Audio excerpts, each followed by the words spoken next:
nih kita bakal bahas tentang tokoh Ali Murtopo saat Orde Baru. Udah tahu nggak di sini siapa sih Ali Murtopo itu? Sebelum kita bahas, di sini ada dua tamu yang bikin banget nih sejarah Ali Murtopo. Halo Capija, Gabriela, apa kabar juga? Alhamdulillah baik. Oke. Oke, aku mau nanya dong ke kalian, kenapa sih kalian suka banget sama tentang sejarah? Terus juga kenapa kalian harus milih tokoh Ali Murtopo? Kan kita temenan nih, terus kita tuh setiap pelajaran sejarah kayak selalu pengen tahu gitu Kak tentang materi-materi sejarah, terus kita kayak lebih pengen memperdalam materi-materi itu. Terus juga sebenarnya kita buat jurnal tentang Ali Murtopo ini. Terus kita ambil tokoh Ali Murtopo tuh karena menurut kita tuh dia tokoh yang masih jarang dipandang sama banyak orang, tapi dia juga salah satu tokoh yang berpengaruh pada saat itu. Jadi kita mau kenalin ke orang-orang kalau tokoh sejarah itu bukan cuma Soekarno dan Hatta. Oh iya, aku juga baru dengar sih tentang tokoh Ali Murtopo ini. Mau tanya dong ke kalian, Ali Murtopo itu dulunya di apa sih? Aku benar-benar nggak tahu dia itu sosok yang seperti apa. Jadi Ali Murtopo itu tuh seorang jenderal, politisi, dan juga kepala Bakin, atau Bakin itu bisa dibilang Badan Koordinasi Intelijen Negara. Perannya itu sangat sentral dalam pengendalian politik, pengelolaan informasi, dan pelaksanaan kebijakan-kebijakan yang mempengaruhi kehidupan masyarakat di Indonesia. Wah, keren banget ya jabatannya. Benar sih, setuju aku. Tapi ya Kak, Ali Murtopo tuh jadi tokoh penting yang membantu Presiden Soeharto dalam menjalankan pengelolaan politik, dan juga beliau membantu untuk memperkuat posisi pemerintah. Salah satu langkah utamanya yaitu melalui pembentukan Opsus atau operasi khusus, sebuah unit intelijen yang bertugas untuk menangani masalah-masalah strategis termasuk menyatukan dan menekankan oposisi. Oke, kalau latar belakang dari seorang tokoh Ali Murtopo itu kayak Jadi tuh beliau lahir tanggal 14 Maret 1929 di Magelang, Jawa Tengah. Beliau berasal dari keluarga sederhana dan berpendidikan militer. Terus juga dia tuh kayak menunjukkan ketertarikan dalam dunia militer. Ali Murtopo ini terlibat dalam peristiwa-peristiwa penting pada tahun 1965. Kalau kakak tahu tuh kayak G30 SPKI. Terus juga beliau berpengaruh dalam mengantarkan Soeharto ke kursi kepresidenan. wah, aku baru tahu tuh kalau dia terlibat sama peristiwa G30 SPKI.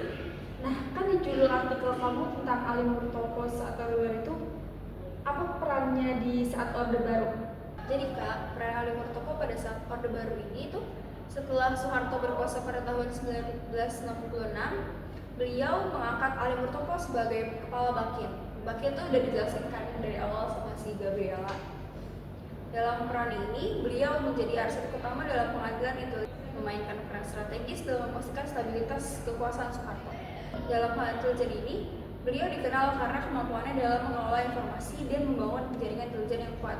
Sedangkan dalam hal strategis politik, beliau terlibat dalam pengorganisasian pemilu yang diadakan pada tahun 1971. Oh, bisa dibilang Ali Murtopo itu tangan kirinya Soeharto ya. Kan yang kita tahu cuma Prabowo menantu Soeharto sebagai tangan kanannya Soeharto. Terus tahu saya Ali Murtopo itu punya kebijakan itu apa aja sih? Kebijakan-kebijakan beliau itu salah satunya tuh kayak misalkan dalam pengendalian media. Beliau tuh mengawasi dan membatasi berita-berita yang dianggap merugikan pemerintah. Hal ini tuh bertujuan untuk menciptakan citra positif bagi Orde Baru dan mengurangi kritik dari media terhadap pemerintah. Nah, yang kedua tuh ada kayak dalam kebijakan ekonomi. Di situ beliau berperan dalam mendorong investasi asing dan program pembangunan infrastruktur yang ambisius. Kebijakan ini tuh berhasil meningkatkan pertumbuhan ekonomi di Indonesia loh Kak, dalam jangka pendek bahkan. Namun juga menciptakan kesenjangan sosial yang semakin besar. Masyarakat yang tidak mendapatkan akses terhadap pembangunan sering banget terpinggirkan. Terus habis itu dalam bidang program sosial, beliau ini mendukung berbagai program sosial yang bertujuan untuk meningkatkan kesejahteraan masyarakat. Tapi implementasi program-program ini sering banget terbatas dan gak merata, kayak menyebabkan ketidakpuasan di kalangan masyarakat. Wah, berpengaruh banget ya berarti. Tapi Kak, kebijakan Ali Murtopo ini tuh Juga ada kontroversinya tahu dari tindakan-tindakannya terhadap oposisi dan aktivis, termasuk penangkapan dan penghilangan orang-orang yang dianggap sebagai ancam. Membuatnya sering dikaitkan dengan pelanggaran hak asasi manusia dan tindakan-tindakannya. Seringkali melibatkan penangkapan tanpa proses hukum yang jelas dan gerakan pro-demokrasi yang muncul pada akhir 1990-an. Menuntut pertanggungjawaban atas pelanggaran hak asasi manusia yang terjadi selama Orde Baru, termasuk tindakan yang diambil oleh si Ali Mustafa ini. Wah, iya sih, kebijakannya juga kelihatan ketat dan keras banget tuh. Terus tahu aku dia meninggalnya pada tanggal 15 Maret 2004, benar gak sih? Benar banget Kak. Jadi tapi ini ya, di situ tuh masalahnya masih belum selesai. Ada juga masalah karena warisan yang dimiliki oleh beliau. Warisannya dalam sejarah politik Indonesia tuh kan masih menjadi bahan perdebatan ya sampai sekarang. Di satu sisi, beliau tuh diakui sebagai salah satu arsitek stabilitas Orde Baru, tapi di sisi lain, tindakan represifnya itu menciptakan trauma yang mendalam di kalangan masyarakat. Wah, ceritanya keren banget ya. Aku jadi beneran tertarik loh sama cerita tentang sejarah Indonesia.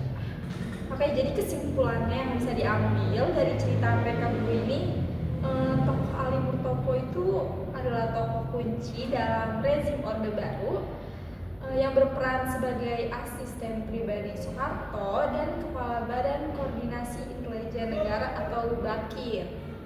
Ia juga terlibat dalam pengendalian media dan penegakan terhadap oposisi yang seringkali melibatkan pelanggaran hak asasi manusia. Betul banget sih, Kak. Ya. Tapi ia juga berkontribusi pada pembangunan ekonomi melalui investasi asing dan infrastruktur.